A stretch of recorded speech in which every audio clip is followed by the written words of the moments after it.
Magmahal ka ng masarap magluto. Century tuna flakes and oil, hot and spicy with mixed vegetables California blend. At syempre ang aking pampalasa, naganda ako ng luya, sibuyas at bawang. And I started to chop the onion. Yun naman English. At syempre, aking bibilisan na ng bahagya ang paggagayat ng sibuyas, bawang at luya dahil sabik na akong magluto ng century tuna, hot and spicy flakes and oil with mixed vegetable California blend.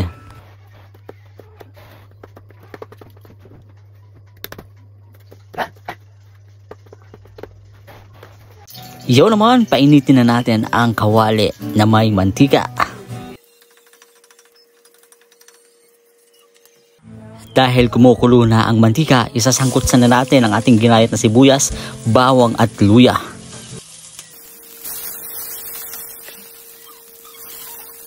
Isinunod ko nang ihulog ang mixed vegetable California blend.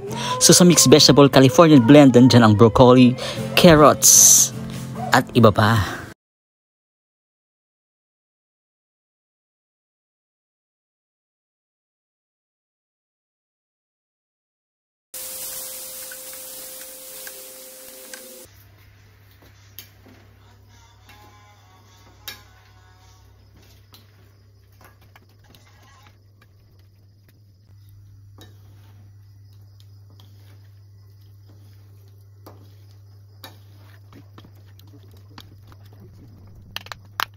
Takipan natin at palambutin ang mixed vegetable blend sa loob ng 5 minuto. Oo, 5 minuto lang. And after 5 minutes, at eto na nga ang humahalimuyak na bango ng mixed vegetable blend. Ayun na nga at ilalagay na natin ang ating century tuna, hot and spicy flakes and oil. Century tuna, baka naman!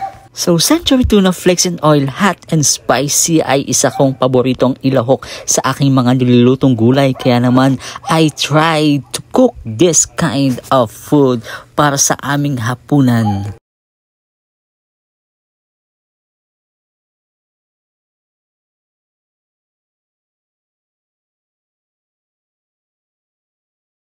At syempre, hindi mawawala ang asin. Kaya naman, I put half tablespoon of salt.